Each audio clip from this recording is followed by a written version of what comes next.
Hey there. You pull in your first breath on Cocos Island, sometime around the close of the 1800s, night's mist clinging to your skin and the distant surf muttering secrets against black volcanic sand. Lanterns in the longboats sway behind you, but already your heart hums with a promise. One whispered, in a dozen taverns from Lima to Valparaiso, pirate gold, enough to buy your way from legend to myth, if you dare. There, beneath the thick arch of coconut fronds and the hush of unseen creatures, you sense the wild pulse of something dangerous buried deep, a force as likely to ruin you as to make you rich.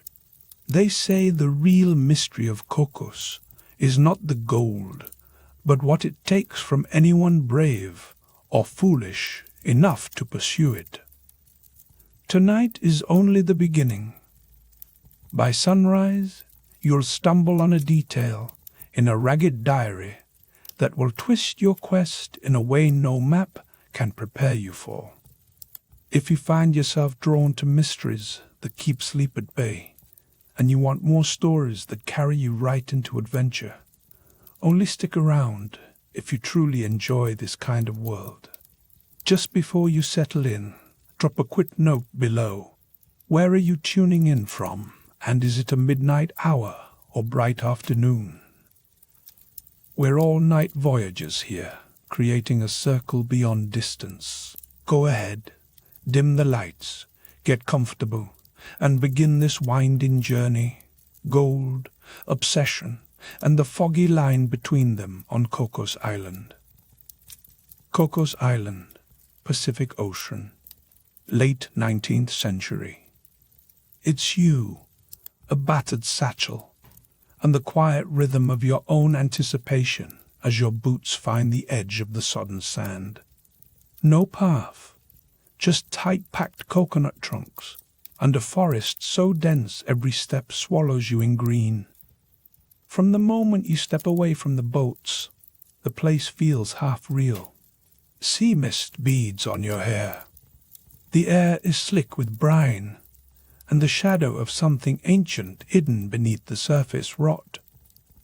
Beneath it all, an itch begins to grow, a legend humming at the base of your mind. Why does it feel, for a heartbeat, as if someone is watching from the vines? The stories you've gathered suggest half the world thinks Cocos is little more than a sailor's trick, a destination invented on nights when rum runs low and the ocean stretches forever. For some, it's as unlikely as a coin standing on its edge after a storm. Others, though, swear their grandfathers once glimpsed the fabled curves of the island, a patch of land crowded with secrets where the very trees seem to guard the possibility of impossible fortune. Those old tales have teeth. Each whisper of pirate gold comes wrapped in warnings. Pirates attacking villages and Spanish galleons, then vanishing into the grey-green wild, vanishing with treasure so heavy it could wreck a man's soul, as surely as a storm might wreck his ship. You press past palms, the thick scent of coconut oil mixing with sweat. Each gust of wind sets the groves whispering an unintelligible chorus. Every so often, you run fingers over the singed edge of a rotten map pressed flat in your satchel. From what you've pieced together, this is more than rumor. Stitched into those scraps and half-remembered codes is a pattern of references, always looping back to a coconut grove above a stream. This is the first concrete clue, a place marked in the diary you found in a Lima back room, its ink smudged by the hands of men who must have died years before it reached you. You press your boots deeper into the mud, following the shallow trickle of a stream that glimmers silver in the moonlight, curling down toward the sea. One phrase repeats in your head, treasure buried near a stream, close to the coconuts. Breathing in, you taste the salt, metallic, sharp. Every breath feels borrowed. You try to steady your nerves by counting 1, 2, 3 lakes of standing water ringed with fallen branches, 4 roots snaking toward a tide line that marks the end of the world. Each count brings a little more confidence, a little more dread. Now you pause, squinting by the lantern's glow to pass. Another burst of scribbled nonsense on your map. 2 mountain peaks sketched like crooked teeth at the top of the parchment. And there, a square crisp and dark, drawn right at the spot where lines from the 2 peaks meet. This isn't coincidence. The old pirate who drew this meant the intersection to matter. It dawns on you. Maybe it was a trap for the greedy. Or maybe no one before you had the patience or the luck to make sense of it. In short, the clues are stacking up, diagrams intersecting, coconut groves, maps that almost burn through your satchel with promise and threat. You take a moment to listen. The island is never truly silent. Frogs croak, leaves drip, something much larger shifts overhead, maybe a monkey, maybe something stranger. A breeze stirs the flame of your lantern just as you duck beneath a coil of vines. The flame wavers, throwing twisted shadows across your hands, and the battered diary page locked between mud-spattered fingers. You flip to a line underlined 1 too many times. Many never returned. Pirates themselves often lost to the sea or to each other.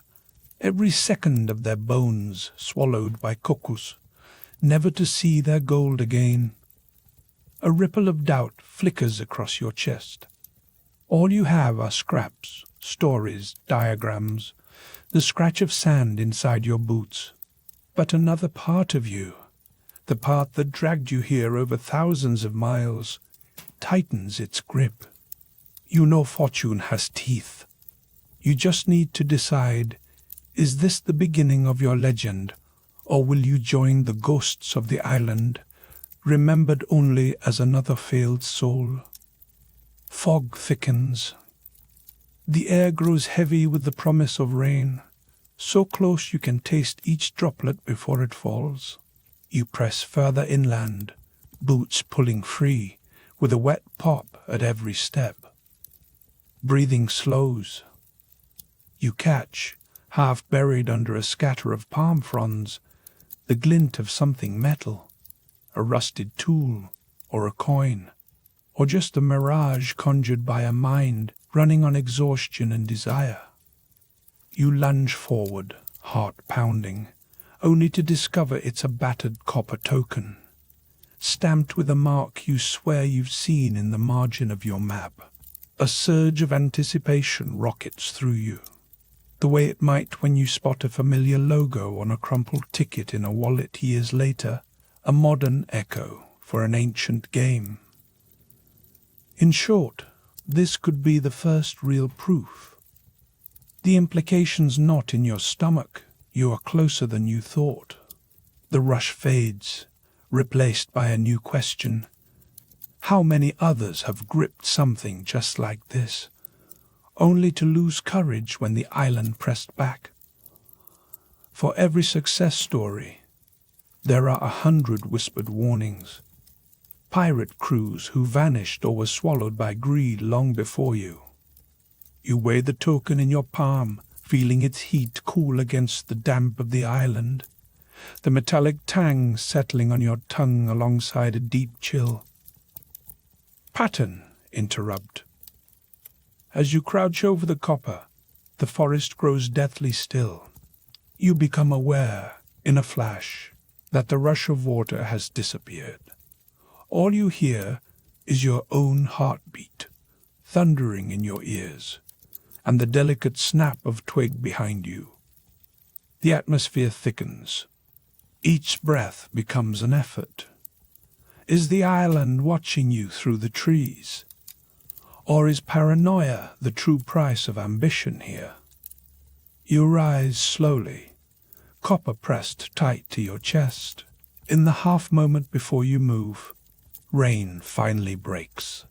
A sheet of cool water clattering across the canopy and drenching you to the bone. The consequence is plain. You are committed now, clothing soaked, lantern barely a glimmer, nerves raw. Whatever force guards this island will not make it easy. You stumble back toward the campfire you set earlier, sitting cross-legged in the hammock of roots at the forest's edge. There, by the flicker of flames, you smooth out the diary and token beside you. The maps make more sense now. Lines from the peaks, the square intersection, the way the coconut grove fits perfectly with the trickling stream outside your tent. Your chest tightens as the pages dry. Maybe you're finally beginning to decode the logic that eluded so many, that turned legendary pirate captains from victors into ghosts. But sleep refuses to come easy. The heat lingers close to the skin, saturated with the scent of loam as rain hisses on the canopy above. Your mind spins, plotting the next steps, mapping, measuring, wondering what it might take to cross the next threshold. One thing is already clear: obsession has a weight all its own. When you close your eyes, you can almost feel the earth stirring beneath you, holding its secrets just out of reach. Put simply, you crossed an ocean and stepped into an old war. Human ambition against a wild, relentless island that does not care if your name survives. This is Cocos.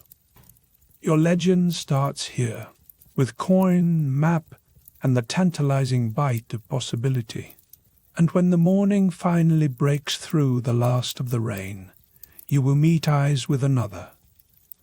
August Gisler, soaked and sharp, stepping up to the tide line with sleeves rolled, and resolve carved into the lines of his face. The island may have claimed 100 fortunes before you, but your journey has only begun. Cocos Island, just after sunrise, with August Gisler and you on the salt-damp sand. Here you stand, both of you blinking at the hard silver glare where the Pacific collapses into foam on black rocks. August Gisler, already knee-deep in damp seaweed and resolve, sniffs at the air as if he can scent treasure. You feel the mist clutching your skin, humid and charged. Each breath is equal parts thrill and warning. Fishermen's ghosts seem to cling to the coconut trunks. But it is Gisler who draws your attention. He is taller than you expected, narrowed eyes forever scanning the jungle edge, sleeves bunched above elbows slick with dew. As you help haul oilskin-wrapped bundles above the tide line, Gisler's hands barely pause. He rolls out a strip of canvas onto the grit, already plotting where the tent ropes should knot to the sloping palms for dry sleep. His voice, when it comes, is clipped and brisk. "We must be smarter than the weather, my friend," August Gisler mutters, almost to himself. "Or else it eats us, and the maps both." You catch the hint of German in his vowels, not the sort from storybooks, but the kind that carves away nonsense. He wields optimism as a challenge. You nod, feeling the metallic tang of old hopes tangled on your tongue. Dawn does not last long here. By the time you hammer in the last stake, the clouds have stacked like iron against the mountains. Your shirt clings to every movement, sweat building faster than you can wipe away. As Gisler surveys the edge of the coconut grove, his gaze sharpens, sneaking past the obvious. There, just where the sand runs into the green, the land dips. You realize you are standing near the border between legend and botany, the spot every rumor, every old diary, keeps circling back to. Gisela kneels low, fingers plucking a handful of grit and turning it. Spoonfuls of earth whistle through your thoughts. The old seamen said there's a stream buried beneath these palms, August says, pointing toward a scatter of dark rocks. If you follow that runoff straight, it hits the sea, exactly where their story begins. You listen to the break of waves and the steady hush of the grove waking up. In short, you sense the heartbeat of the treasure legend close under your boots. From his satchel, Gisela produces brittle pages, ink blotted with nervous haste. The paper smells of mildew and salt, each sheet a relic of someone else's madness. He holds up a map, its corners gnawed by time. Crossing lines link two mountain peaks to a spot near the coconut tangle. The intersection, Gisela explains, is where the pirates chose to vanish their spoils. Always two high points. Always a secret buried in geometry. His fingers trace triangles in the air, sharp as steel. You measure the space with your eyes, seeing not just the present, but layers of footsteps pressed into centuries of loam. The pirates, so the tale goes, had raided a Spanish galleon before finding these shadows to hide their plunder. The coins, bursting with foreign monarchs' faces, were heavy enough to tilt a man's future toward ruin or remission. A diary found by a sailor decades later claimed, "The treasure lay near a stream, under the cluster of palms right before you."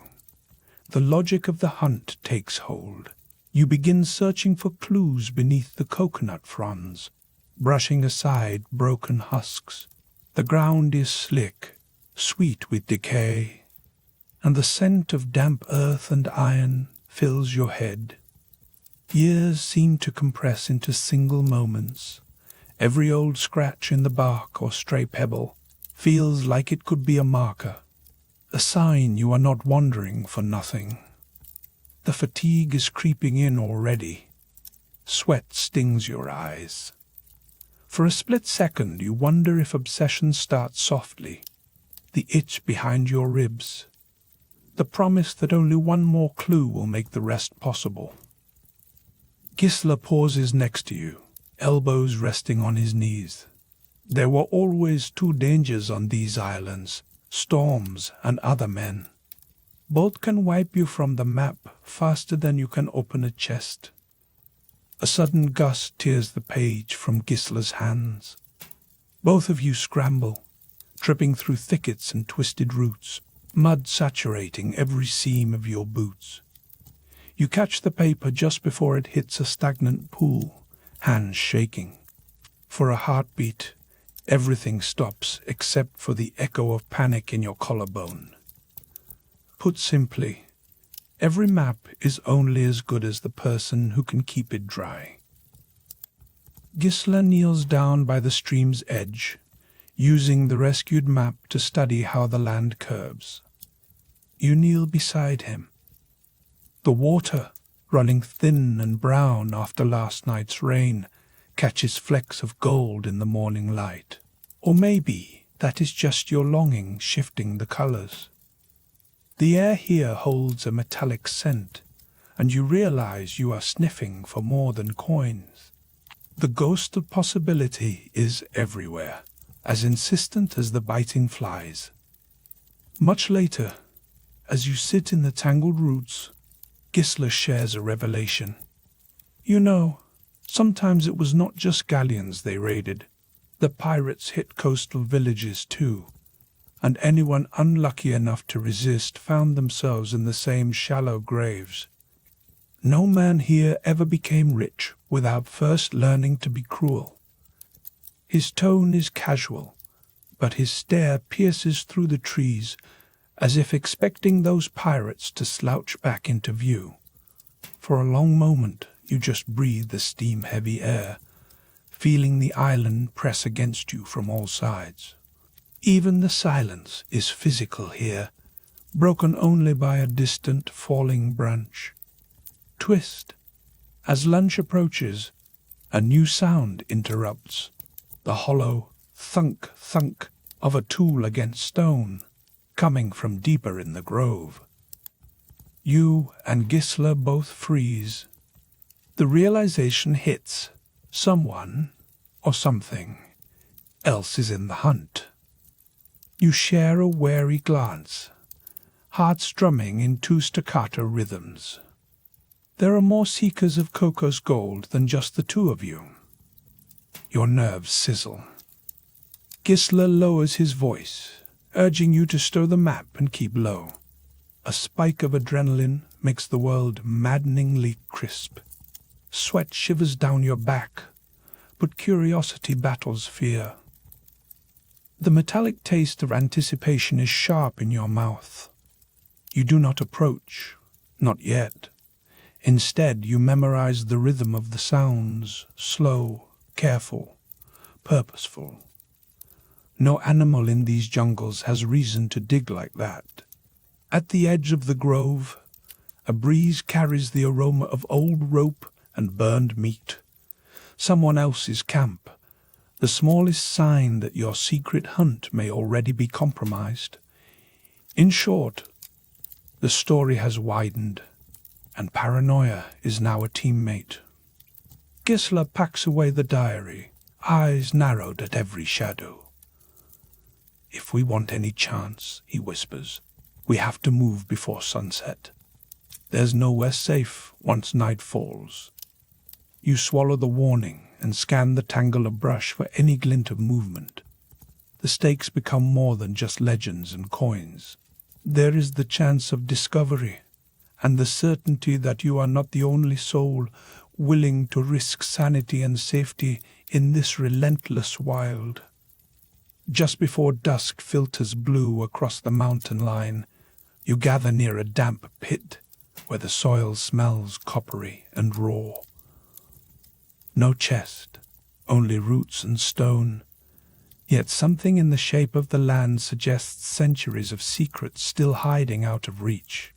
The sky bruises purple, and as you catch your breath, the chill of doubt slides in.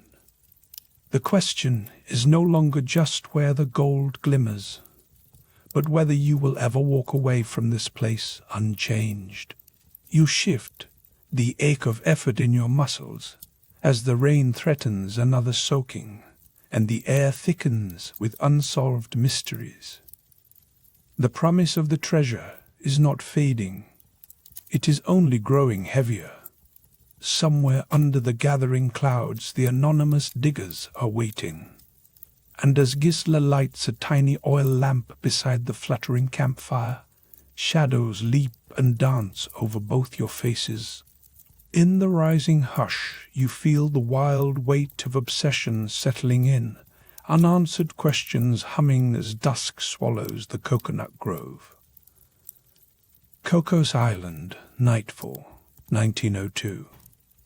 August Gisela crouches beside you beneath a sagging canvas lean-to, the deluge hissing on leaves and tin mugs.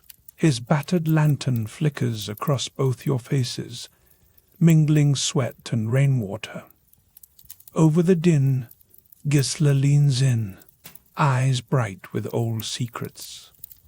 Damp journal pages balance on his knee, ghosts of ink bleeding in the sticky glow. You draw your coat tighter, your bones ache in the tropical chill. Gisela's voice threads through the storm, as if he were reading from the very mouth of the island itself. "You know," he says, "pirates never had simple tastes. They went for the fattest galleons, whole cities of gold drifting on the waves. Better yet, a few would raid sleepy villages right on the coast. A treasure chest means nothing if you can't watch someone lose it." The lantern light dances on the deep-lined maps of his face, and for a moment you imagine Spanish captains stumbling on shore, pockets half turned out, pistols wet and useless as their prayers. "Some pirates," Gisela insists, truly were never content, just with coins or crosses. They'd haul off priests alongside the loot. Holy men were bargaining chips, sometimes ransom, sometimes witnesses. Imagine the sermons those poor souls prepared. He laughs, though the sound barely cuts through the staccato of rain. You picture it, a chain gang of monks and captains herded up Cocos Island's mud-slick slope, silver chalices clanking in their arms. In short, the pirate threat was never only on the open sea. If you were anywhere on the Pacific Rim, village, mission, or galleon, the shadow of a cutlass felt close, especially if rumors of Cocos reached your ears. You huddle closer to the low fire, warmth seeping nowhere. Each time you blink, the darkness presses in thicker, laced with the metallic tang of old fear, or perhaps the imagined scent of buried coins. The diary page. Gisela turns now, is water-warped. The lines crowded with nervous handwriting in a Spanish hand. "Here, listen," he says, and clears his throat. "We bound together the chests after the great taking of Nuestra Senora. By the coconut grove, along a brook that tastes of the sea, we set our mark, and not one man would sleep for fear." Gisela stops, hand hovering over the page, relishing the sudden hush where the rain slackens. You glance over your shoulder, almost expecting to spot that coconut grove through the blackness. Driftwood and palm fronds seem to shift in the periphery, tricking your damp, tired mind. Supposedly, the treasure is somewhere just beyond, guarded now by time, legend, and the elements themselves. A snap from deep in the undergrowth jolts you both, the kind of sound that makes the fine hairs on your arm fizz with anticipation. Is it a wild pig, or just branches caving under the weight of newly fallen water?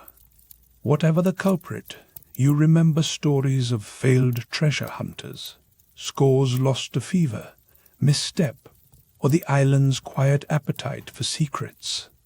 Many pirates, according to Gisela's research, never made it back. They either died on expeditions or disappeared into the roiling Pacific, their boat splinters the only evidence they ever chased. Cocos's ghostly promise. Put simply, the odds favor the grave rather than the grateful. Your boots are never dry. Your supper is mostly biscuits and canned peaches. And yet the lure refuses to dim. Here, the air is so saturated that every breath tastes faintly of salt and rot. When lightning forks, it paints the coconut palms into sudden, skeletal relief. Gisela laughs, low and sharp. They called Cocos Island a myth, a fever dream of drunks and deserters, he says, shaking his head. So many swear it is nothing, just a rock, a place invented by hunted men to throw off the Spanish. In the half-light, his grin is wolfish, reminiscent of someone who's danced past reason and kept going. You stare at his hands, their calluses, their dirt, and wonder who else stood here, centuries before, palms calloused around a rope or a rusted pistol. A gust of wind tosses the canvas, and water trickles down your back. Rain gives way, not to clarity, but to an even thicker wall of mist. The campfire diminishes to a red eye glaring out from a mess of ash. In this hush, you can almost hear the whispers of old sailors, words blurred by time, snatches of another language. History bends here, as elastic as the roots around your feet. While Gisela pores over the diary, you sift through a mound of broken pottery and green-stained keys, evidence from past seasons. Each artifact is a story fragment, a thigh bone and a jigsaw puzzle. Most are disappointing. Buttons, shards, a rust-eaten lock plate, but your fingers dance over each one as if it might suddenly transform into gold. Then, unexpectedly, Gisela finds something pressed between two diary pages, an ancient scrap of oilcloth. On its thin surface, an illegible scrawl hints at a sequence of palm trees and stream beds. The rain's hush sharpens as he smooths the cloth on his lap, mouth twisted with disbelief. A twist, then. "Look at this," Gisela says, voice hushed. "Not a map, but a kind of tally. Here, marks for chests. Or men lost?" His finger taps each uneven stroke. You feel your pulse thud. If pirates marked their haul and casualties this way, how many would have been left to return? How many ghosts trudge the coconut groves, searching for promises paid in blood? This slip of oilcloth could be nothing, a fevered addition by a desperate survivor. Or it could be the closest thing yet to proof that you're tracing the very steps of Pirate Benito, or the cursed Captain Thompson. In short, the game has shifted. You and Gisela are no longer just combing for treasure. You're untangling the last cord of those who vanished. Wind tugs at the lantern again. Gisela slides the diary shut and tucks everything into his oilskin pack. As dawn's first color barely edges the mist, campfire embers die for good. Tomorrow will bring another desperate, mud-caked slog into the drenched green. But that final echoing word from the pirate's own story now glows in your mind like a curse and a promise at once. At the edge of camp, beneath a patched tarpaulin, your hands smudge dry mud over an old diary and crackling map. Cocos Island, late dusk. The ocean hisses behind you, while a steady drizzle collects in the creases of your neck. At the very edge of your makeshift camp, just out of the glow from a guttering hurricane lantern, a patched tarpaulin sags under the weight of rain. You sit crouched beneath it, mud-caked halfway up your trousers, knees pressed close to brittle pages and a rumpled map. Right now, it is just you, damp fatigue, and the thin barrier between luck and madness. You wipe lingering flecks of red mud from the old diary's cover, then peel it open. Even the binding looks ready to dissolve. By the glow of flame, you study blocky writing, pirates, Spanish galleons, an ambush on glistening decks turned dark with blood. The author's fear is almost physical, seeping through the diary's torn corners.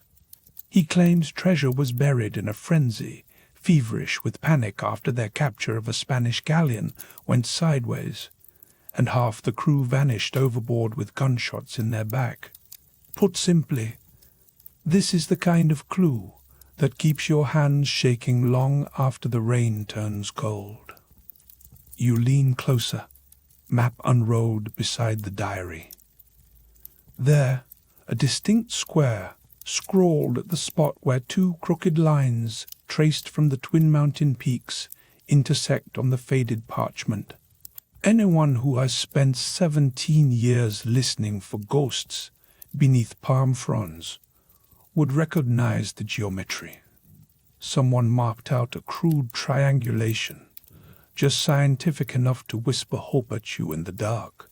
The entries point you toward a stream not far from camp, describing the way it meanders through a coconut grove before draining into the dark clutch of Pacific surf. Rain hammers the palms even harder now, and you can almost feel the pirate's muddy frenzy, slithering through the same slick undergrowth sweat mixed with gunpowder and rotting leaves. A page crackles between your fingers. It tells of priests stripped of their churchly dignity, hauled along with looted gold because pirates hoped a man of God might keep their luck from running out.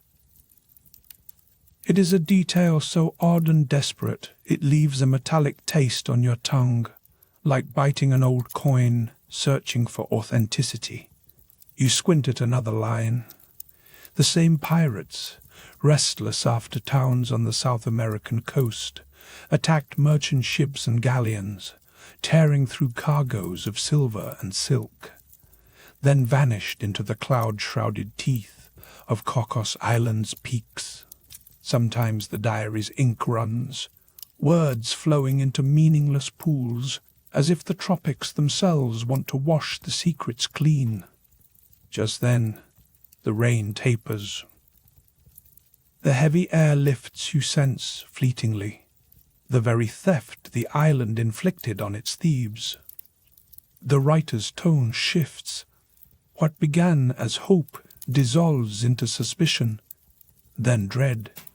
Most never made it back, says one shaky entry, robbed not by rival pirates but by the endless hunger of the island itself. Death or disappearance, the author warns. The jungle swallows both the cunning and the foolish. You shudder in the mist, aware your own footprints will vanish by morning. For a moment, the atmosphere thickens, fire hissing, the coconut fragrance rising faintly as heat warps the air, the faint trace of salt and decay. In short, the line between their obsession and yours runs as thin as the lantern's flickering edge. Now, another twist. Your thumb pauses over a torn margin in the diary where a coded mark, unlike the rest, bears fresh graphite. Someone else read these clues before you. That means either hope or danger is only steps away. You tense, listening for another soul on the island. Somewhere in the vast green hush, an animal lets out a plaintive cry. Or perhaps it is just the wind, curling around your doubts and lending voice to every lurking anxiety.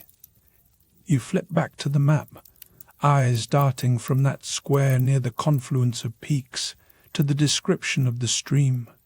Your mind races. If the pirates considered the grove's tall silhouettes as refuge and the stream as a guide, the hidden cache should be painfully close. Yet no metal yields beneath your spade, only roots and the occasional angry crab. A surge of frustration rises. You close your eyes, feeling each setback bite down. A split seam on your only boot, 3 weeks' food rations ruined by mildew, and still no glint of treasure. Hope flickers and gutters, like every expedition before you. In short, Cocos Island tempts you to the edge of madness with every fragment you decipher. For a moment you wonder, were the pirates lucky or just doomed not to outlive their own schemes? You can almost see the muddy faces, hands clutching wooden chests, searching the jungle for signs that would last beyond the sound of cannon fire. A fresh breeze comes up, heavy with the scent of rain, soaked earth and distant seashells. The metallic tang of anticipation, edged by the chill of doubt at sunset, cuts through the exhaustion. Each setback, every false hole, every night spent poring over soft pulp and angry insect bites, makes the next decoding feel both heavier and more vital. Once the fire sputters low, you pack the diary and map in oilskin. The idea that someone else, years or mere hours ahead of you, could be chasing the same ghost tightens your chest. The cost is evident: solitude, sanity, and a mounting suspicion the jungle will outlast your hope. Put simply, you are alive in the teeth of legend, just as hunted by it as you are a hunter of it. You feel the weight of those centuries-old claims. Would you really put your faith in feverish maps and desperate scrawl? On this island, belief itself is both compass and trap. Overhead, a branch cracks. You jerk upright, heart pounding. For an instant, it's easy to imagine a rival treasure seeker behind every screen of palms, or, worse, something that never left. But the only answer is the hush that follows. You clench your fists and force yourself to breathe deep. The air is thick. The mist clings to your skin, and the chill at sunset seeps in like old suspicion. In short, the cost of obsession is real, and the gold, if it exists, may always remain just out of reach. Beside you, water drips slowly from a palm. Somewhere, a little stream is winding through darkness, marking the spot described in your diary, both beacon and blind trap. As sleep circles on the wet edge of your camp, you promise yourself, at first light, you will find that stream. Through every setback, you hold tight to the possibility that buried hope now lies inches from the reach of your trembling hands. You dare not look too far ahead. The next day, under sweating clouds, you'll march into the coconut woods, each step deeper into your 17-year pact with obsession and the wild. Cocos Island, midday heat, you, the thunder of your own footfalls. It is a day that begins without promise. You press into the tangling coconut woods, boots squelching in unseen puddles while sweat slides from your brow, stinging your eyes and soaking your shirt. There is no breeze, just the hum of unseen life needling your skin, and the constant threat of another false lead. The machete slices vines with a rhythm that keeps time with your pulse. Every step is a negotiation. Tangled roots threaten to trip you. The ground sinks underfoot, and overhead, green fronds block out any sense of direction. You pause, spin in a slow circle, and realize every direction looks exactly like the last. The air tastes of salt and wet leaf. It is close, suffocating, layered with the metallic tang of hope and exhaustion mingling in your mouth. You glance at your packet of clues, a sun-bleached diary page, corners curled, the ink faded to the color of old bruises. The neat but frantic script names a grove like this one, near a stream that runs toward the edge of the sea. You listen, holding your breath, and somewhere distant, water gurgles. Time to start digging. Shovel and pick bite into the earth, just beyond a stand of coconut palms. It is hot, monotonous work. The first hole is shallow, more of a grave for your optimism than for treasure. Thick roots snake away as if they too are hiding something.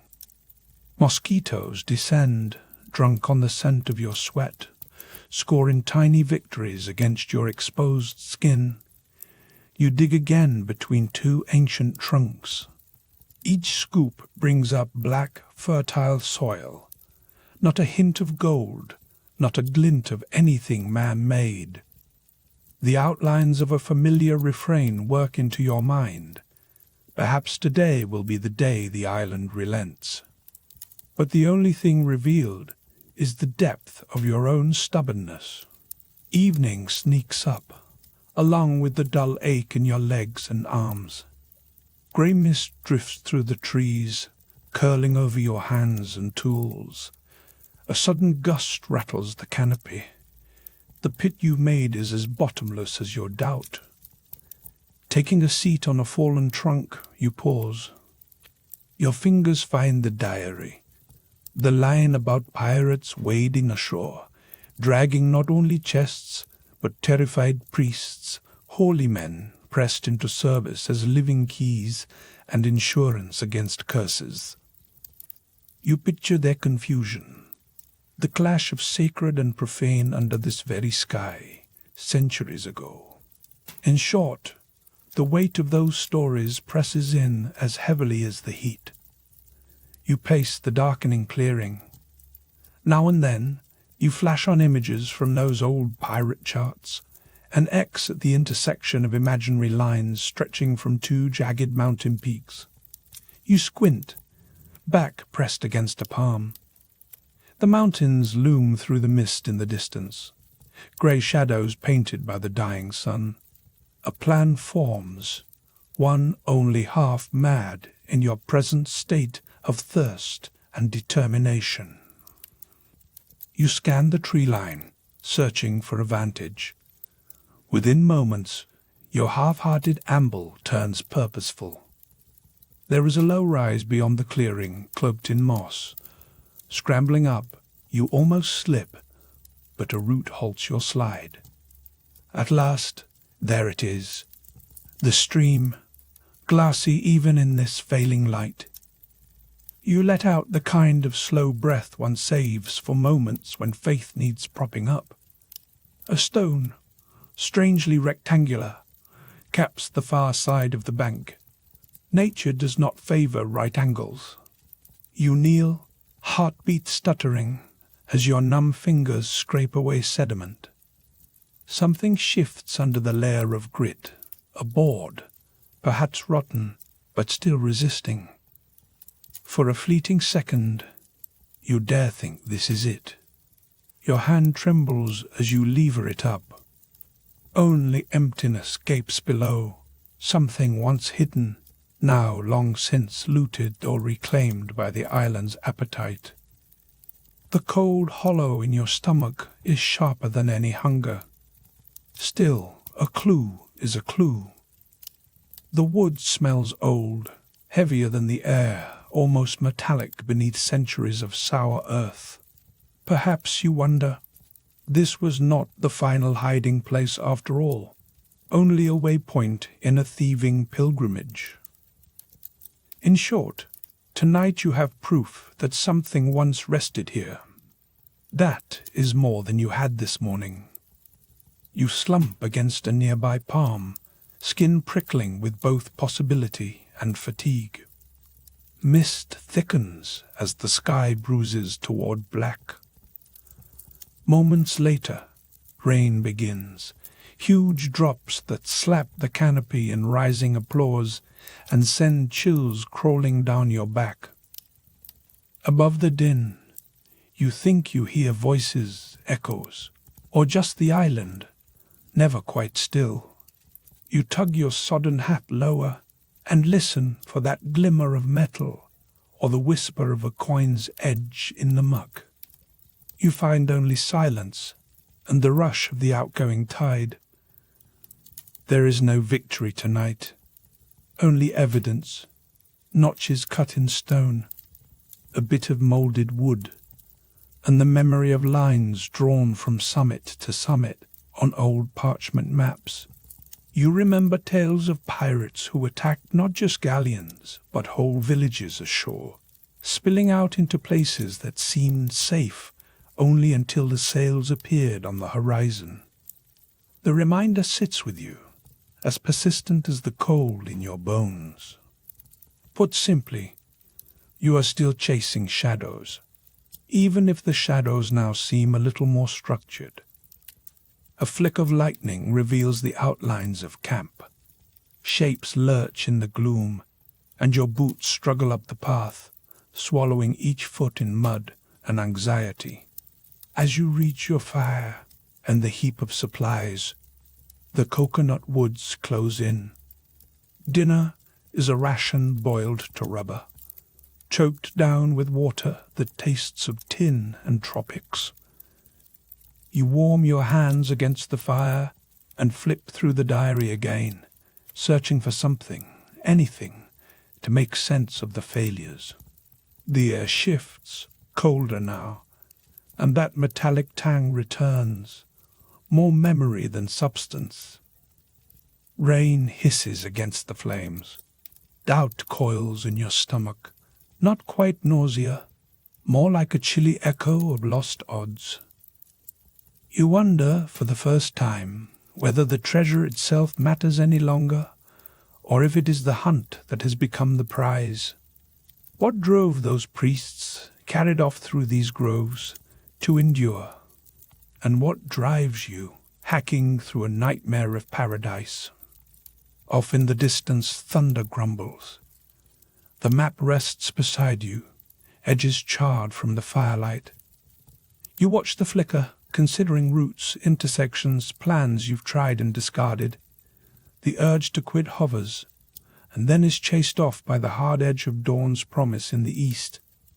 One blue hot afternoon, you push up to a misty ridge where the stones jut like ancient chess pieces, ready for whatever games the island plays next. Cocos Island Ridge afternoon, just you and the distant hush of surf far below. You haul yourself up through sodden ferns, a compass clutched in one hand, sweat beading down your spine beneath the weight of a makeshift satchel. The sun claws through broken cloud, heat sticky against your neck. But up here, the mist presses in chill and thick, muffling where the Pacific wind mingles the scents of rotting leaf and brine. You pause, steadying yourself among rocks that jut out of the earth like ancient chessmen, each stone worn and pitted, a cryptic marker in its own right. You reach the summit, boots grinding into damp volcanic gravel.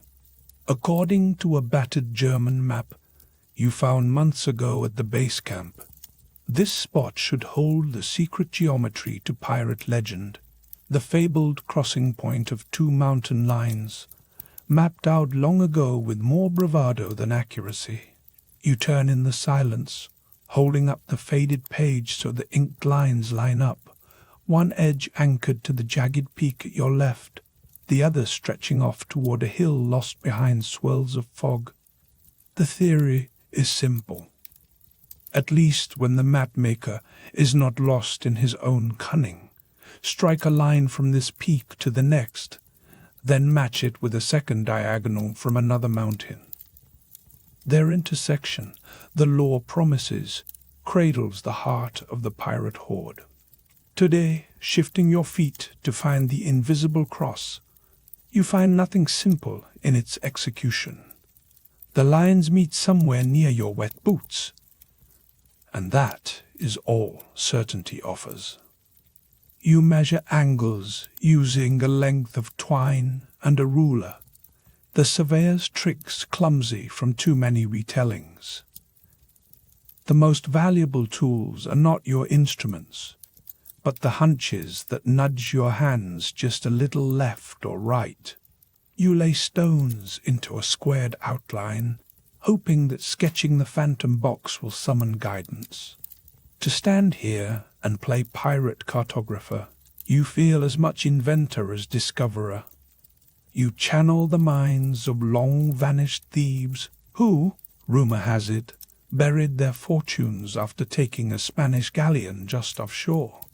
Their diary, stuffed with desperate scrawl, obsesses over geometry, squares within squares, anchored to groves and streams, their meaning as slippery as Cocos Island eels. In short, the logic of the treasure hunt is clever, but maddeningly precarious. Your fingers trace a mossy stone, identifying the first point of your hand-drawn square. Every step feels both orchestral and solitary. You tune your ears for some sound, perhaps the clinking echo of doubloons when you press your heel in the right hollow. But only the wind answers, sifting through palm fronds far below. You unfold a diary page by the sputtering camp lantern, its corners rhymed with watermarks and ink bleeding through parchment. In the evenings, the metallic scent of old coins seems to creep phantom-like from your own clothes, a flavor in the air as persistent as your longing. By firelight, you read the passage for the 100th time. The treasure is to be buried near the coconut trees, along a stream flowing to the sea. This clue returns again and again, a mantra that tempts you to search anew each dawn. You swear the trees themselves watch, ancient and knowing, their roots tangled with secrets. The sun begins to fall, casting blue shadows that crawl among the boulders. You run the map's edge along the horizon once more, squinting into the moist haze, weighing which stream to trust. This island feeds a dozen small rivers, each a candidate, each promising, each cruel.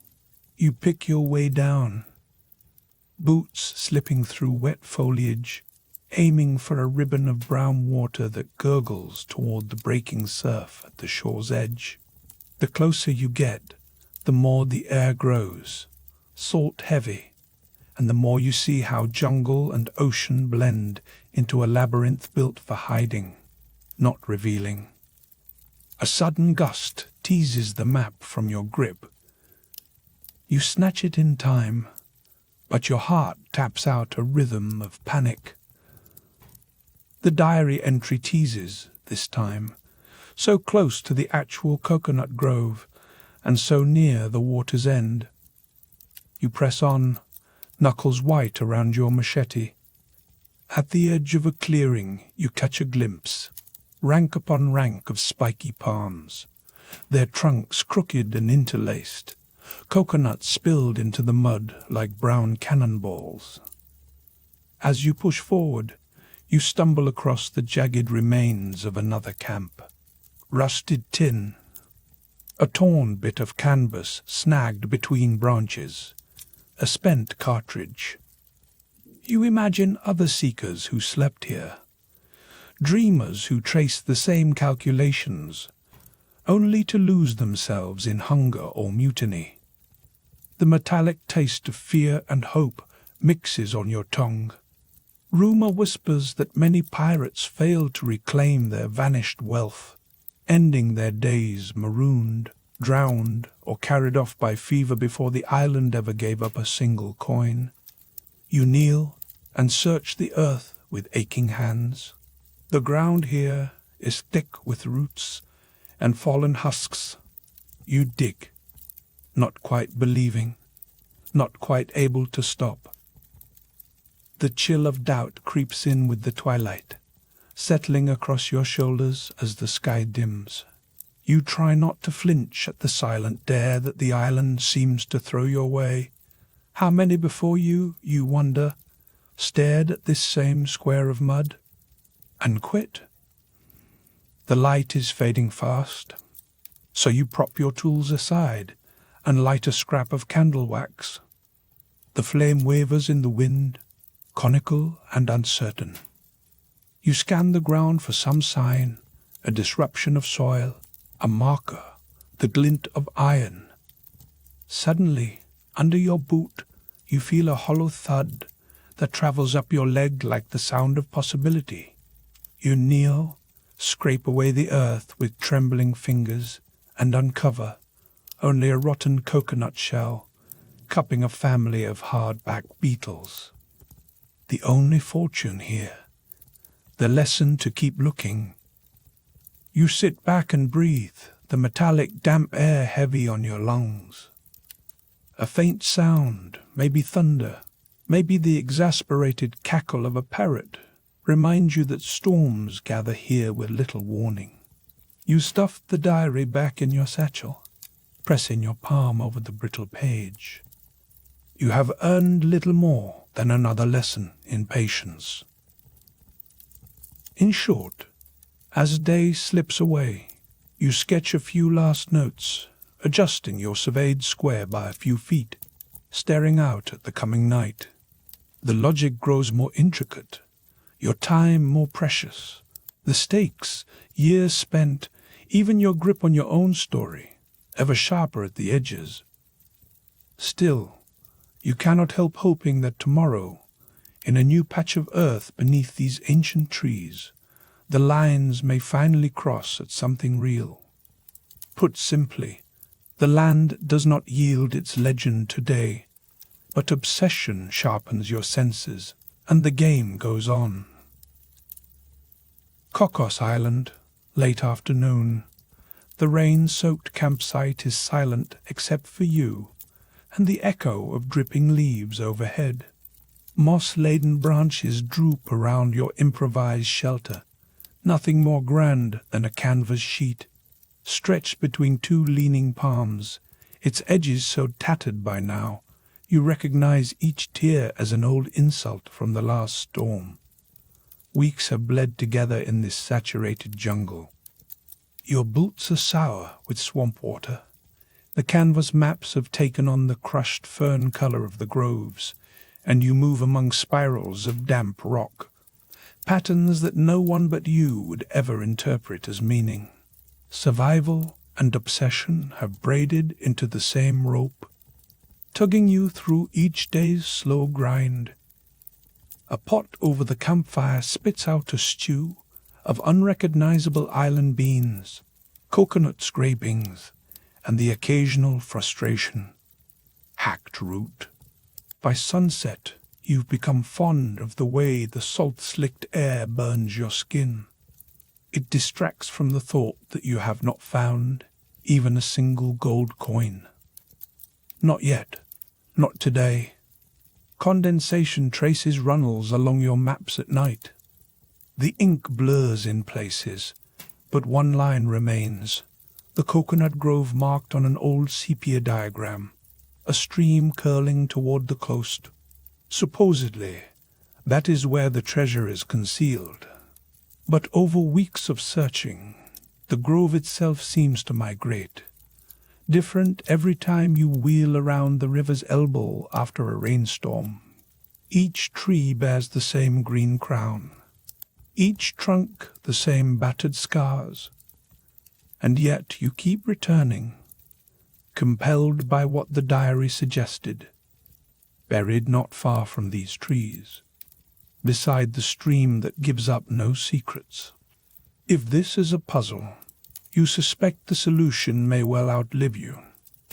Put simply, the jungle is playing games you were never taught the rules to. Of course, this is precisely what the legends failed to mention.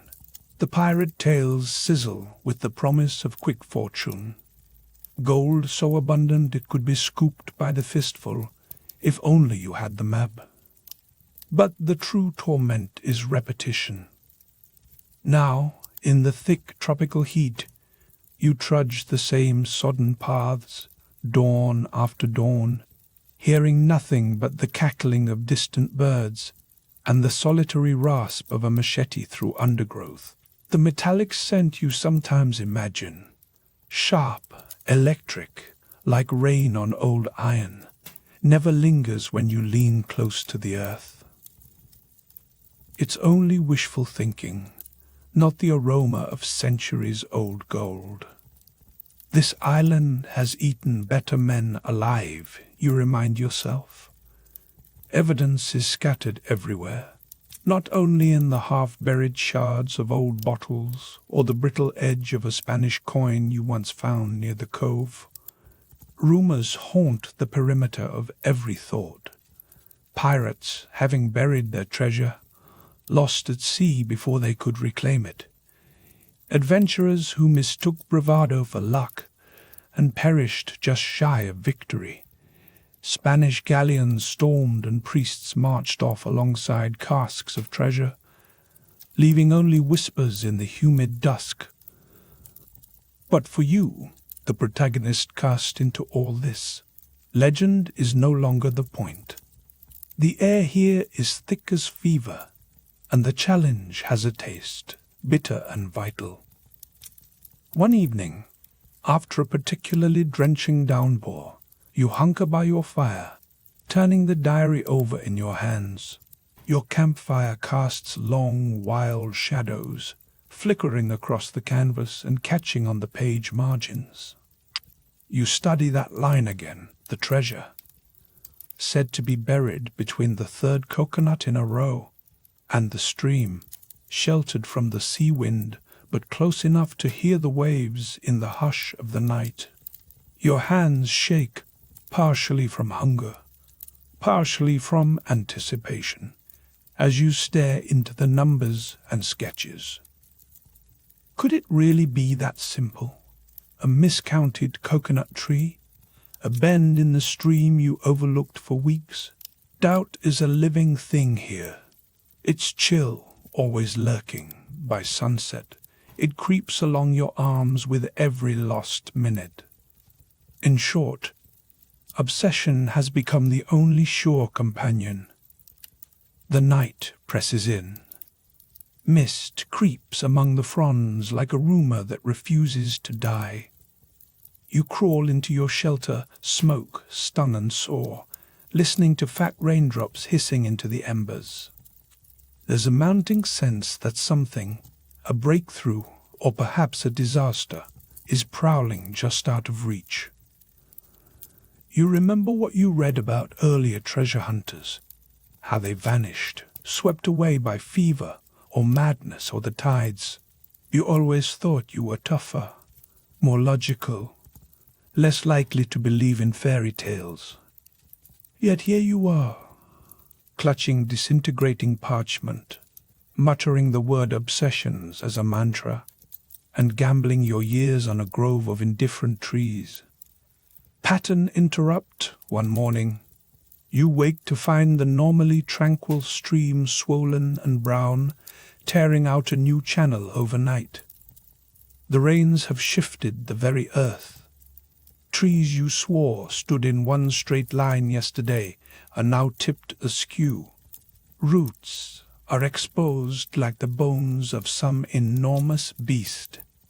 Your landmarks, the familiar cluster of rocks, the half-buried log you used as a bench, the bend in the path, are not where you left them last night. You wade in, up to your knees in cold, rushing water, shoving aside palm fronds, still dripping with last night's rain. Your pulse is up, every step landing you deeper into unknown territory. This could be disaster, the old map rendered useless in a single night, or, perversely, exactly what you need. Sometimes you have to get lost to find something hiding from you. Put simply, the island never lets you get comfortable. The cost is clear. Even your certainties wash away like sandbars in a gale. The setback throws the day into sharp relief. You spend hours trying to reorient, remeasuring the distance from the shore with a length of weathered rope and counting aloud, as if the repetition will force the landscape back into order. The jungle mocks you with a choir of insects. Even your calloused hands shake, and a nervous laugh bursts out as you realize you have no idea if you're any closer to the treasure or further than ever. This is what Cocos Island does best. It makes you question every hunch. Obsession, it turns out, is a double-edged cutlass. You pause to catch your breath by a fallen palm, watching the shadows deepen under the canopy. The sun glints off something half buried at the water's edge, a glimmer of possibility.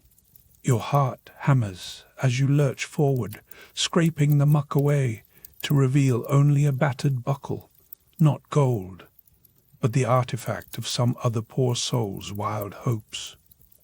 Strangely, the disappointment lands gently.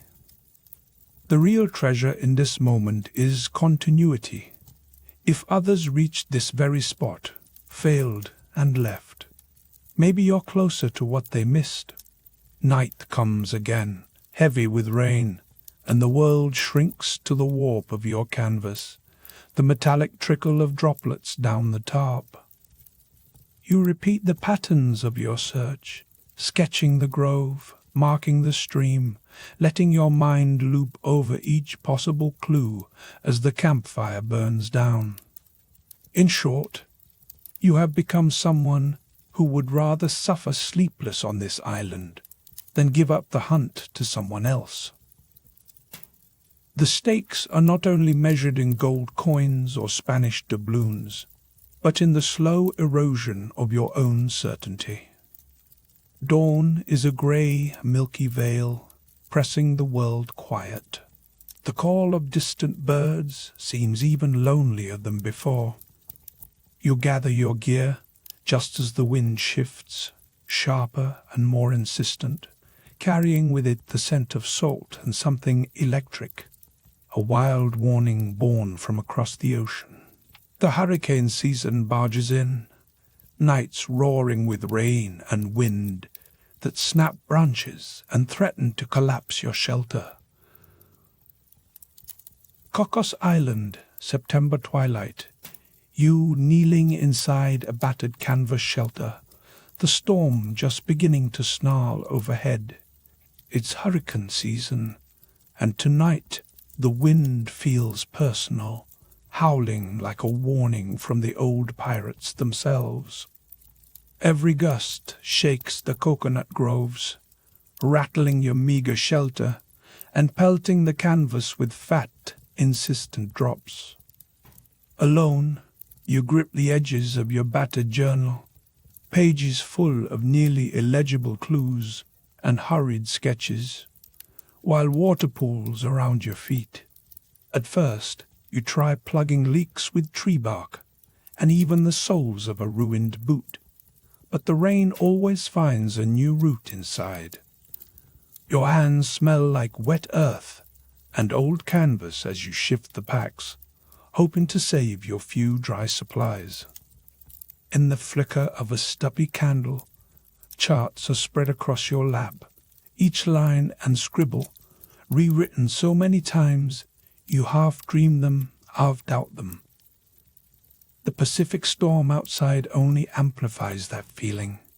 Between thunderclaps, you hear phantom voices, warnings, pirate curses, snatches of riddles about gold hidden deep in the mud. Is this what obsession tastes like? Grit in your teeth, salt crust on your lips, and a racing heart that won't let you quit. You throw burlap over the least soaked boxes of dried beans, then watch as puddles creep closer with each new burst of wind. Sleep comes late, and when it does, it's crowded with strange dreams. You see yourself standing at the intersection of two impossible mountain ridges, just as the old charts tell you. Treasure, they say, hides where their invisible lines cross, a place chosen with geometry and madness alike. In the mad half-light of dawn, you wake up shivering and sticky. Rain still drums relentlessly, and the air is so thick it feels as if you could drink it in gulps. You squint at your journal, the ink a blur from damp fingers. You read and reread the lines about the Spanish galleon, how the pirates, wild with triumph, supposedly buried their haul, while the island groaned with storms. You wonder if their ghosts curse you or mock you, or if they're too lost themselves to care. Gathering yourself, you stagger into the open. Coconut fronds droop under the weight of water. Your knees sink in the sludge as you check traps for any hopeful sign of breakfast. Not today. You chew a stale hunk of ship's biscuit instead, peppered with nervous thoughts rather than salt. At the edge of your clearing, just out of reach of last night's collapse, the campfire pit is full of drowned hopes and wood too wet to burn. Pushing aside frustration, you tell yourself this is just one more test, a hurricane-sized measure of resolve. You haul what you can to higher ground, careful not to slip and snap an ankle on the moss-slick roots. Each load grows heavier, not just with water, but with meaning. Every object becomes precious. The battered compass, the rusty spade that feels like an extension of your own arm, and, most unbearably, the collection of maps made brittle by dreams and mildew. Time stretches. Each new day arrives with the same soundtrack: rain, the constant sigh of wind through the trees, the occasional stomach-churning crack as a branch falls somewhere in the fog, shrouded distance. Nights are longer and stranger than before. You wake twice to startled animal cries. Was that just a bird? Or something far less natural? Sleep turns traitorous, offering not rest but more of the same old questions. Did you miss a clue beneath the waterfall? Did one of those branches brushing your tent last night sound too much like footsteps? One sleepless midnight, you light a soggy scrap of driftwood for warmth, reading by the jittery glow.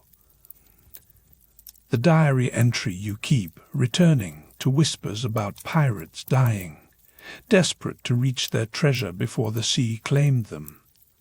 Most, the diary claims, died out here, or were swallowed by storms, the hidden gold becoming just another ghost on Cocos Island. It would be laughable, if not for the ache in your legs, and that metallic taste in your mouth, half hunger, half fear. In short, you keep going because the alternative is turning back, facing years wasted, stories unfinished, and a lifetime of wondering if you quit just before the break. Then, in a moment that interrupts the endless loop of routine, the wind slams a branch so hard against your shelter that it rips the side clean open. Rain pours in, extinguishing whatever hope for sleep was left. Survival mode takes over. You gather your most precious charts, tucking them under your shirt and into the crook of your arm. The strange intersection marked on those yellowed pages, always the same. 2 mountain peaks, etched in your memory, reminds you why you stay even now, huddled and exhausted. With dawn comes a lull in the storm. Mist clings low to the roots as you stagger out, wet and bruised. The landscape has shifted overnight. A fallen tree marks the edge of your camp, and the tiny creek runs brown and swollen. You nearly drop your scavenged tins of dried beans when you spot what the storm unearthed, a faint wedge of stone poking from a patch of turned earth near the fire pit. At first, it seems like just another rock. The island is littered with them, after all. But in the pearly, rain-smudged morning light, you see parallel grooves carved along one edge. Could this be a marker, or is your mind twisting wishful thinking into evidence again? Taking your battered spade, you clear away the mud. Every scoop is a slow progress. The smell of freshly churned soil, mixing with the warm iron tang of your own sweat. Do you recall how back home some people said Cocos Island was more legend than reality? A myth embroidered by dreamers and desperate men alike. That memory gives a boost to your resolve. You want to prove them wrong. Discovery is always just one shovel deeper, one soggy night further. The stone, cleaned with water from a battered flask, reveals nothing decisive. Still, it points in a suspiciously straight line towards the V between those 2 distant mountain peaks. Your old compass trembles in your mud-caked palm as you measure the angle, mapping an invisible line from stone to peak. It must be here, you say aloud, voice hoarse and low. The sound seems to hang for a minute, echoing under the dripping green canopy. The sky opens for a brief, bruised moment of sunlight as you work, but the reprieve is short-lived. Another band of rain approaches. You can feel it in the stab of humidity. As you hunch again beneath your patched canvas roof, you check your scratched map for any sign of corroboration. The same lines, always crossing at a secret heart. The diary's tale of pirates who never lived to dig up their own fortune feels both inspiring and haunting. In short, every hardship renews your conviction, even as your fear grows that you'll be counted among those who searched and failed. Not for the first time, you consider abandoning the quest. The metallic scent of old coins in your imagination wages battle with the increasingly real stench of mildew and wet socks. Night falls quickly out here, as you watch the shadowy shapes of mountains through the mist. The chill of doubt nips at your bones, but with every squall and every setback, a stubborn spark survives. Maybe tomorrow the storm will yield something more substantial than a clue. You drift to sleep, listening to the low growl of the sea. Dreams circle with images of treasure maps dissolving in your hands, just as you find the right spot. The story tugs you forward, to press on, to risk another sunrise nudging through the steamy canopy, to keep hunting even if the only thing you ever truly uncover is the toll obsession can take. In the silvery quiet before morning, the rain quiet for a heartbeat, you promise yourself one more day. For now, Cocos Island keeps its secret. Yet as you crawl out into the dripping dawn near the thin edge of the jungle, your hands close around something cold and unexpectedly heavy in the mud. A coin, unfamiliar and ornately marked. Its metal chills your palm. Something has shifted. Put simply, the storm has stripped away everything but your need to know what lies beneath this island's battered skin. Cocos Island, dawn, 1902. You crouch alone at the jungle's edge, knees burrowed in sodden earth as a sharp morning chill seeps through your shirt. All is quiet except for the percussive drip of last night's rain, marching from high fronds to the mud around your boots. There's a tension here, as if the island itself is holding its breath with you. Beside your battered canvas bag, fog curls away to reveal the faintest glimmer. An object in the muck, catching stray rays of gold sunlight. You swipe away damp leaves, heart pounding just once before stalling in your chest. Between your muddy fingers, a coin emerges, flat, heavy, astonishingly cold, even in this stifling heat. Intricate marks edge its surface, curling script, a crowned figure both regal and unfamiliar. For a heartbeat, it is more than tarnished metal. This is weight, the kind of chill you feel in a bank vault or a grave, a secret unearthed after decades of silence. You could laugh if your throat wasn't so dry. The coin's metallic taste lingers in the air, prickling with possibility. Every nerve in your hand seems to ask, is this the sign you've bled for? Or another slip, a random scatter from some unlucky castaway. You thumb the coin, feeling the years pressed into its face, and raise your eyes to the tangle of the grove ahead. Coconut palms huddle in tight ranks, leaves woven thick enough to blot the sky until only slats of sunlight paint stripes on the mud.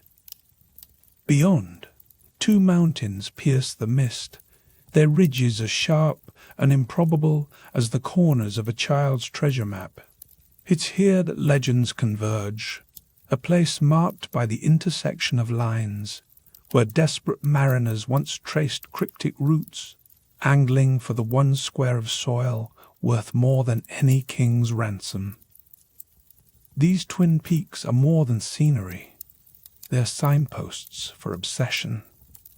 You think back to late nights with August Gisler, your only consistent companion since the first months bled into years. Each attempt to decipher the antique diary, the one that showed a sketchy map of the island, has led you here, to this ambiguous patch where the jungle parts just enough to let you try, and try again. The diary's pages are splotched from rain and frayed at the edges, but the clues echo. Seek the stream, follow its course where palm shadows fall longest, and check the ground just before water meets sand. In your mind, the old instructions blend with the sting of failure. Cocos Island, some locals still whisper its name as though speaking of a phantom. It is more myth than reality to outsiders, and even now, after 17 years lost in its depths, you halfway suspect the island will swallow both you and your find, if you so much as blink. The treasure's promise seems designed to torment. Each time you come close, a new doubt slinks in at your shoulder, cold and unwelcome, like the ever-present mist. You press further, crossing a thin vein of clear water that snakes through the grove. The stream's song is distant, almost teasing, a reminder that not everything hidden wants to be unearthed. All around you, the coconut trees stoop, their roots curled like knuckles clutching secrets. Squaring your shoulders, you reach into your bag for the latest crumpled map. Yet even as you unroll it, shapes dissolve in your damp hands, ink smearing into Rorschach shadows. It's here that maps become less like guides and more like riddles told by a trickster god. Lines from each mountain crisscross in messy hope, and somewhere a penciled square suggests, dig here and be transformed. Your boots skid on clay as the morning sun leans in, bright but revealing nothing except more doubts. Once, you told yourself that a find, any find, would clear the air of misery. Instead, the coin's chill gives way to a sticky wave of uncertainty. Could this spot be the intersection spoken of in so many charts and plans? Or is fate wringing one more drop of sweat from your bones before laughing you out of the clearing? A sudden breeze taunts you with the smell of wet copper and distant salt. The air changes, thickening, as if inviting you deeper into the island's green maze. You consider your reflection in the coin's dull shine, wondering if pirates ever felt this blend of hope and exhaustion. Did they scowl at old maps by firelight, haunted by the promise that tonight, maybe, was the one? In short, each new discovery sharpens the tension between possibility and disappointment, just as the sun sharpens the silhouette of every palm around you. Minutes drag by. You carve at the soil in the penciled square, each shovel load more desperate than the last.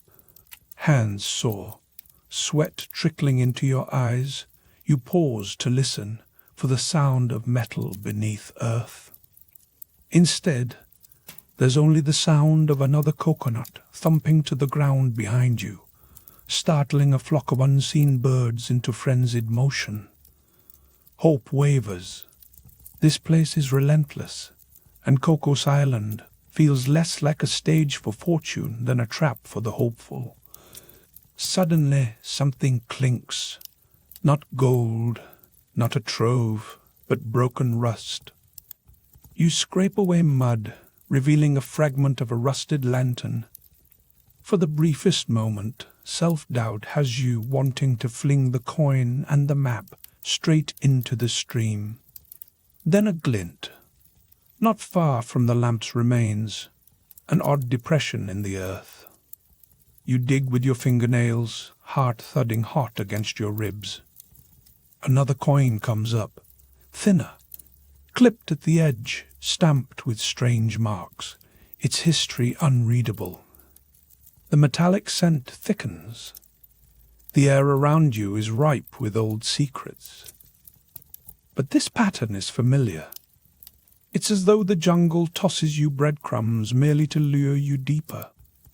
Looking out at the coconut grove and the distant mountain peaks, the knowing thought returns. How many others chase this exact square, seeking the intersection, untangling diaries and maps, only to turn rich dreams into rusted scraps? Put simply, discovery itself has become a double-edged sword. Every coin you find cuts away certainty, rather than proving a legend. A hollow breeze chills your skin, the mist thinning just enough for daylight to press on your back. You imagine August somewhere in his tent, poring over another diary page, refusing, as always, to believe that chance will outsmart conviction. You almost envy him that, his hope, stubborn as the island's oldest palms. You sit back on your haunches, elbows caked in black mud, and weigh the 2 coins in your palm. The metallic coolness is both proof and prank. As you exhale, fog rises from your lips, and the sense of being watched by the trees creeps over you. In this moment, you understand what drives people to the edge of reason on Cocos Island. You are not just chasing gold, you are grappling with the island itself, pitting your will against an ancient shifting puzzle. You stare at the flickering embers of your breakfast fire, mind drifting to all the other hunters whose chests were never claimed. How many broken backs? How many wasted years? Was the real treasure the chase, or the bitter lesson in humility? Yet still, despite bruised pride and gritty palms, you know you'll be back at first light, needle in hand, haystack before you, hungry, obsessed. As the sun sharpens, the mist begins to creep back, reclaiming the grove. Doubt and the scent of old coins follow you as you pack away your latest finds. The jungle feels closer somehow, both adversary and accomplice. The sense of unresolved mystery deepens. These coins are a start, but so far, the island keeps its greatest secret in check. Frustration stings as you watch the next map crumble in your wet hands. So many pirates died, their fortunes never claimed, leaving Cocos Island littered with unfinished searches and scraps. Cocos Island. Dusk. Late 19th century, you and the German dreamer, August Gisler, crouch shoulder to shoulder beneath bowed coconut palms, breath misting in the muggy twilight. The battered leather map in your grip is dissolving, another parchment casualty of the relentless wet season, and you both watch it unravel in the soft orange glow of the campfire. The edges curl inward and split, ink blurring into nonsensical shapes, a mocking echo of so many failed hands before yours. Each time your thumb presses a fold, the parchment flakes away. Another path to Spanish gold lost to the night. Another secret clamped tight by the jungle. The salt-slicked air threads through your clothes and pinches at your skin. As the fire pops and the camp kettle groans with boiling stream water, memories of all those previous diggers crowd your ears. Some never found even a coin. Many never made it home. The law breathes alongside you, tree frogs chirping under the hush, pirates, priests, ransacked towns, and ships drowning with dreams, still locked in lead chests. You rub your mouth, tasting sweat and ashes. Gisela, always more optimistic, pokes at the dirt, squinting at the last legible line on the diary, by the coconut grove, near where the stream runs to the sea. The stream behind you gurgles over boulders, its voice softer than yours. You lean back on your heels, blinking stinging smoke from your eyes. Hope, each time, blooms soft as fern shoots, but the wilds eat hope for breakfast here. In short, these clues are as slippery as the loam beneath your boots. All day, you and Gisela hacked at tangled vines and shifted stones, picking through holes left by vanished rivals. There are dozens, some rimmed with roots like bony fingers, others caving in at the edges.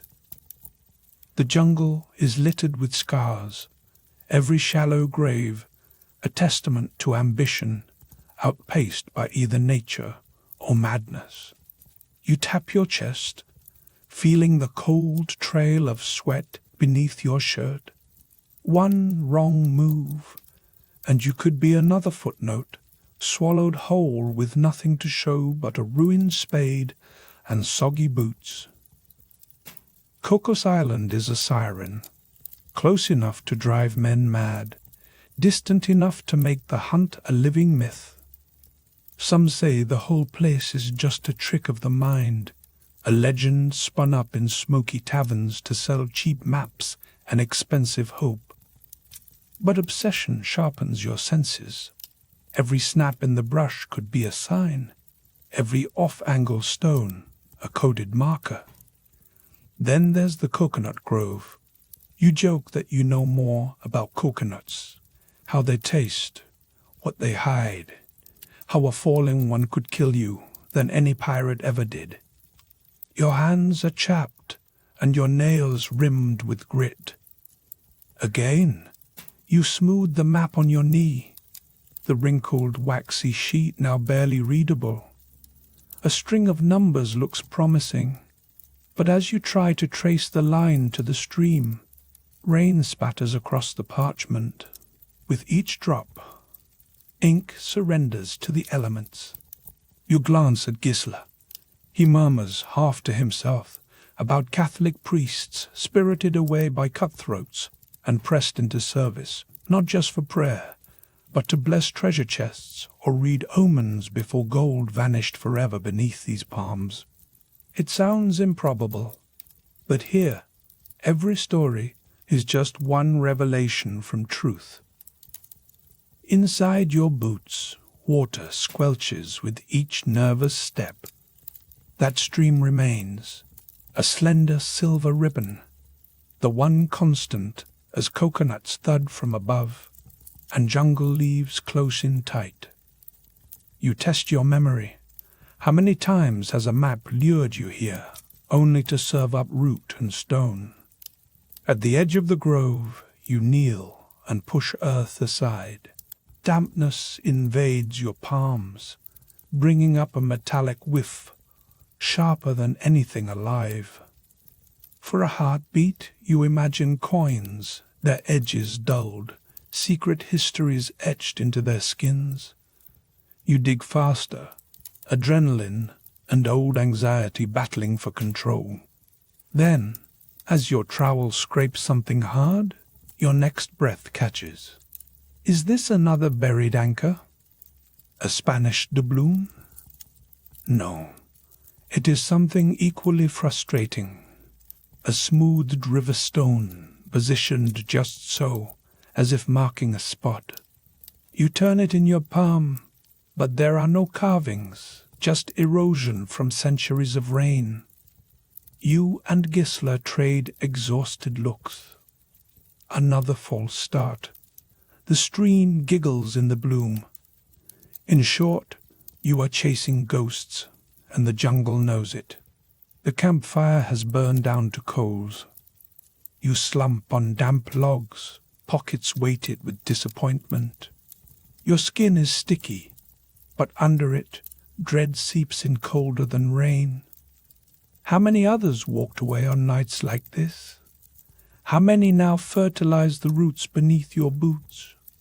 At your back, the mountain rises, its peak ghosted by mist. The chill of doubt curls around you as the sun slides away.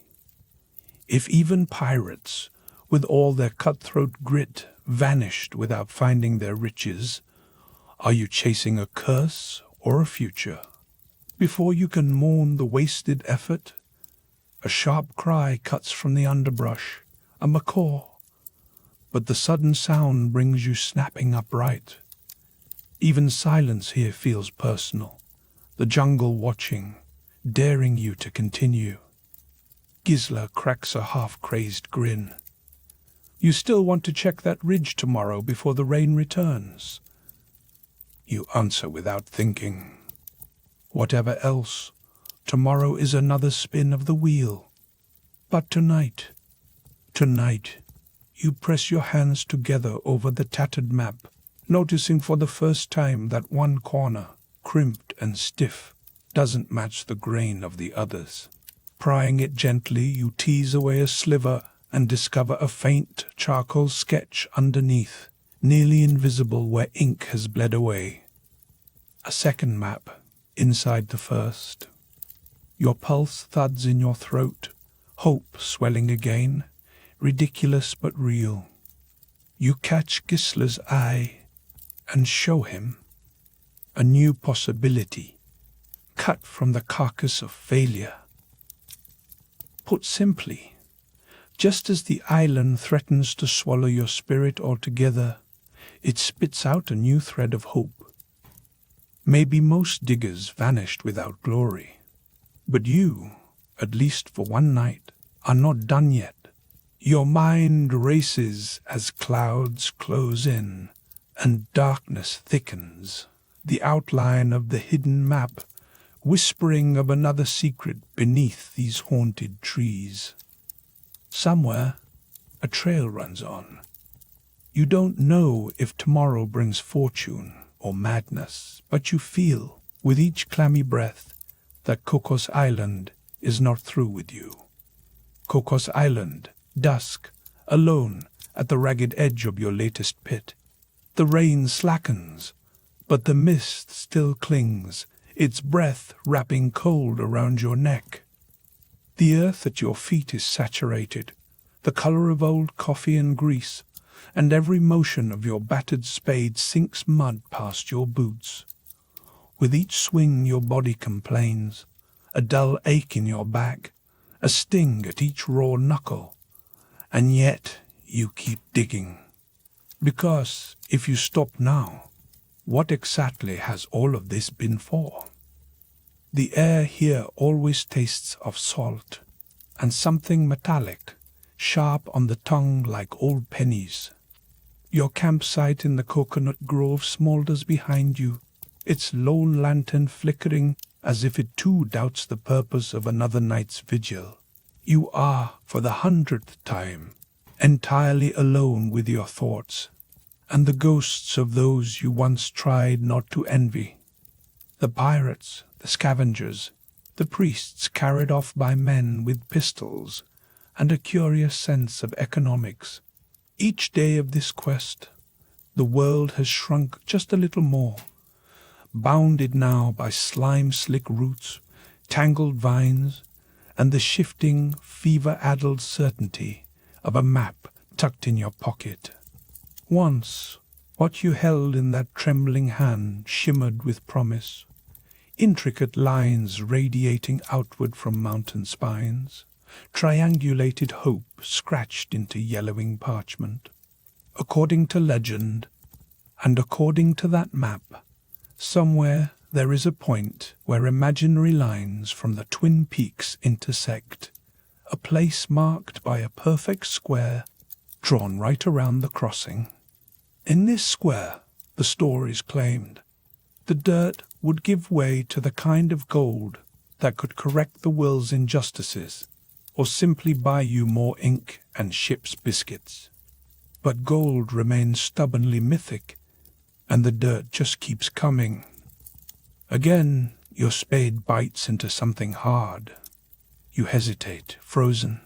No breath, no movement, just the hum of bugs and the tick of dripping leaves overhead.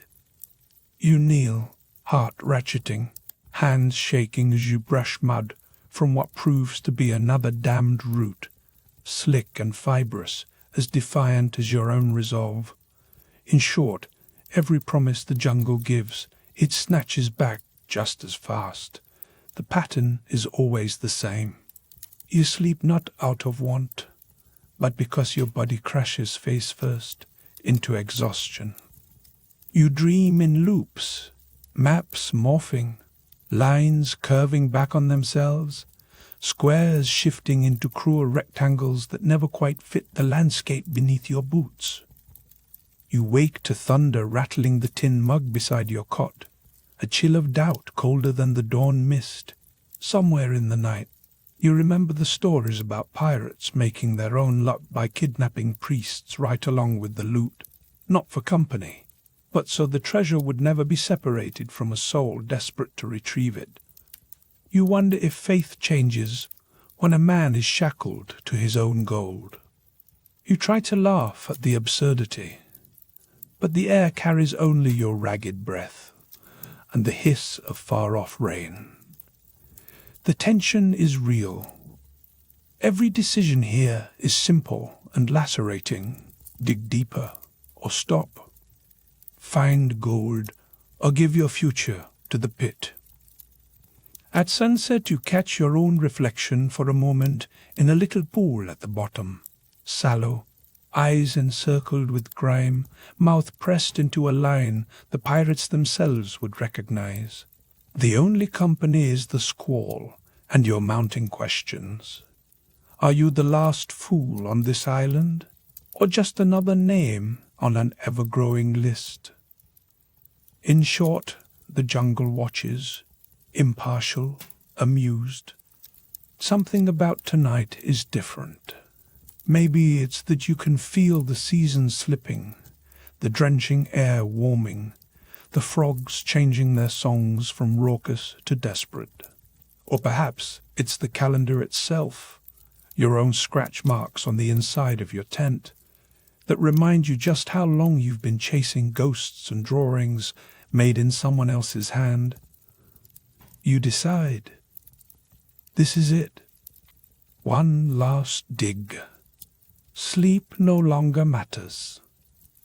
You kneel, redoubling your energy, hands throbbing, shins pressed to the soup of earth.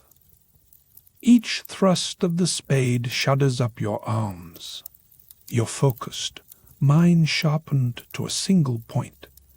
That intersection. That square. You imagine pulling a metal case into the open, the weight of coins so heavy it would flatten all the years between then and now. Twist, but instead, under one brittle root, instead of gold, your spade catches against what's left of a rotted wooden plank. You dig frantically, hands gouging muck, and then, a moment of real suspense, the space beneath gives way to a pocket of air. The earth sags, darkness deepens, and for a heartbeat you're certain this is it. You hold your breath, fingers trembling, and reach into the shadow. But what comes up in your grasp is nothing more than shattered fragments of casque, old iron-leached pale, indistinguishable from the bones of failed dreams. Put simply, this is heartbreak made tangible, sweat sold for splinters. You sit back on your heels, mud dripping from your hands, chest heaving. Your brain registers the loss, an instant before your heart can protest. For a moment you consider rage, smashing the cask, yelling at the trees. But that would only be for the benefit of the circling crabs and the invisible watchers of Cocos Island. A breeze shifts the trees, and somewhere in the distance, a howler monkey launches an indignant wail.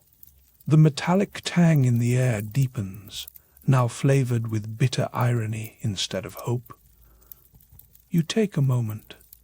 The jungle doesn't care. Your boots have sunk so far that it feels as if the island could just swallow you whole, dissolve your name alongside the hundreds who came before and never left a mark. Many of them ended not with fortune, but with their story cut off by typhoid, a storm, or simply the ocean refusing passage, lost at sea, lost to memory, or lost in exactly this same fever. The fire guttering in your camp is a small, defiant star. You drag yourself back, shaking, scrape what warmth you can from it, and stare one last time at the map, a cruel joke of symbols more enduring than any plank or coin. You trace the lines, the insistent square, and wonder who first believed that math could command gold out of mud. The intersection, it turns out, is not just a place on a page, but the sharp point where hope crosses obsession. In short, your quest is no longer to unearth the treasure, but to understand what it has already unearthed in you. Night tightens. The mist returns, sealing your little world beneath rain and memory. There is no triumph, but there's a strange calm as well, an answer of sorts. Tomorrow, when the clouds thin and the wheels begin to turn once more, you will have to decide, is there still something left on Cocos to uncover, or has the island taken everything it intends to? Somewhere, on the edge of that lingering question, you sleep. Cocos Island, dawn. You alone beside a campfire's dwindling glow. Salt clings to the air, thickening each breath and dying on your tongue like old promises. The jungle behind you rustles with life and decay, macaws bickering above, something slithering unseen across last night's muddy footprints. Your boots are caked with crumbling earth. Every step here inks your story deeper into the legend that has gripped you for 17 years. Today, there is no chest split with emeralds, no golden glare rupturing the darkness. But there are marks left behind, by pirates, by priests, by you. You kneel in the churned loam, hands trembling a fraction as you fish out the battered notebook, one corner scorched by a cooking fire long ago, a makeshift replacement for hope some seasons later. Ink runs beside cryptic charts, lines drawn from Mount Iglesias to Mount Lyell, then slashed hard toward the mangroves. In theory, the coordinates mark the very heart of treasure lore. In reality, they've led you across intersecting paths of misery and marvel. Every overgrown gully and rain-lashed stone, a reminder of how frail and stubborn human certainty can be. Your mind flicks back, unbidden, to that diary you unearthed from a water-rotted crate.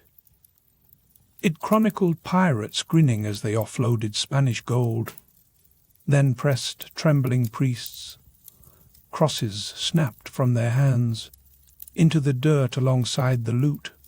The pages reeked of mold and terror, the metallic scent of coins just faint enough to rouse you from any fatigue. You have read those entries dozens of times by candlelight, desperate for some new clue. Each retelling wounded the legends tighter around your chest. Put simply, you remain tangled in their story because it is now your own. The island has changed shape beneath your footsteps. Where you once stumbled, dazzled by possibility, you now sense the limits of the land your strength, your willingness to bleed for shadows. The horizon is a rippled blur.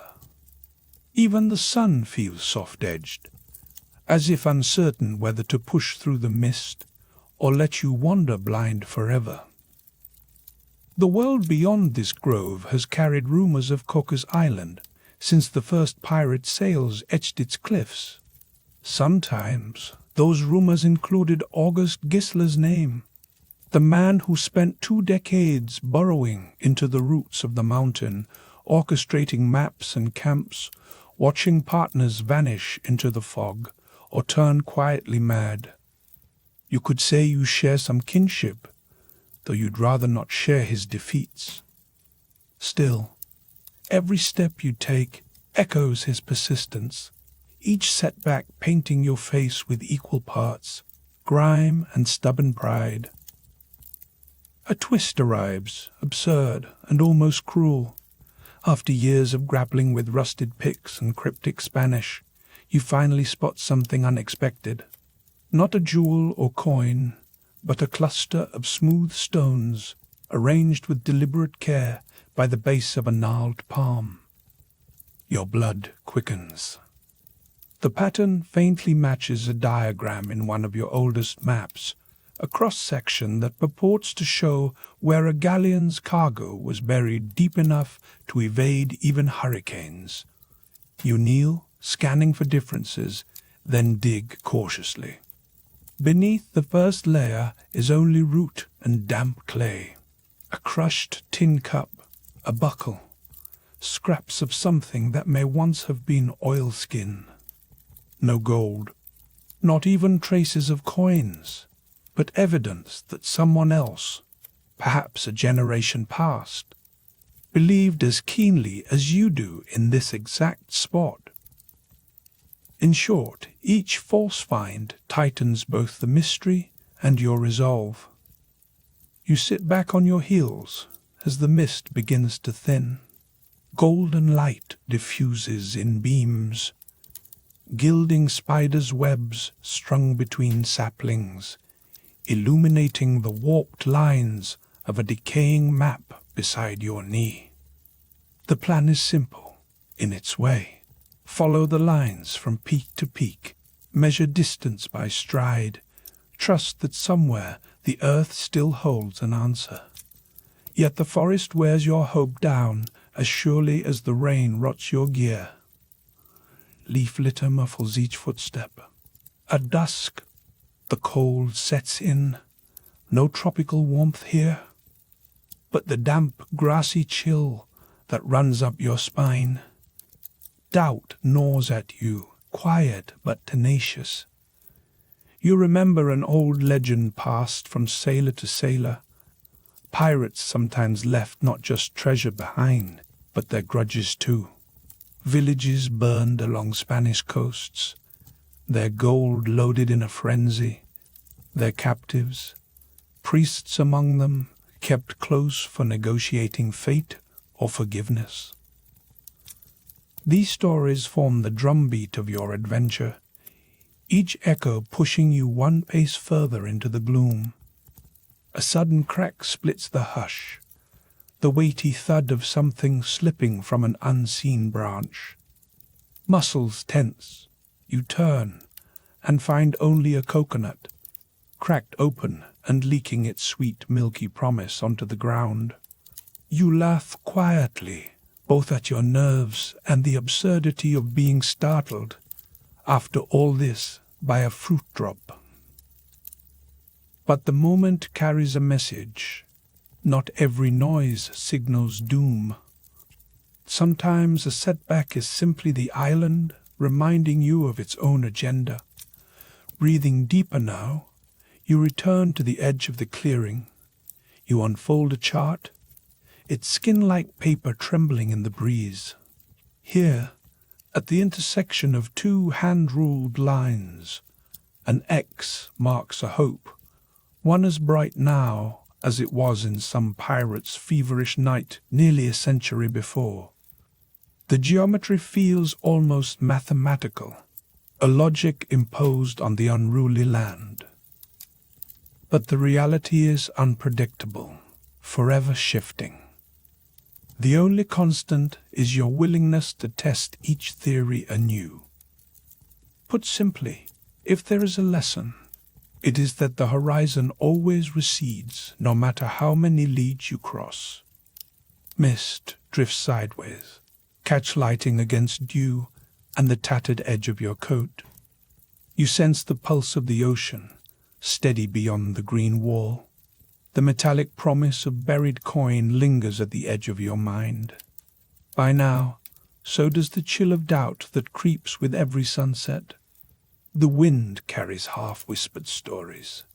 Did you earn something real for your years here? Or just another myth to toss onto the heap? You close your notebook, tucking it one last time into your battered satchel. Boots sink into mud, marking the ground with one final pattern as you turn toward the distant cove.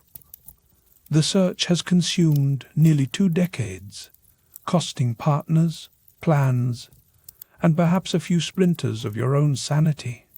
But beneath the ache, beyond the maps, the storms, the hunger and loss, what remains is undiminished. The thrill of the chase, the taste of obsession, and the subtle knowledge that legends only live because you chased them. As sunlight slices through the mist, the fire dies behind you. Ahead, the island's green walls shimmer, inscrutable as ever. And somewhere below, history feasts in secret. You walk on, richer by ache, poorer by myth, having paid the price for every lost hope and every restless dream. If you ever find yourself craving the legend of Cocos Island, remember this: you must risk everything, and be prepared to find nothing but the echo of your own yearning. And that, for the true adventurer, may be treasure enough.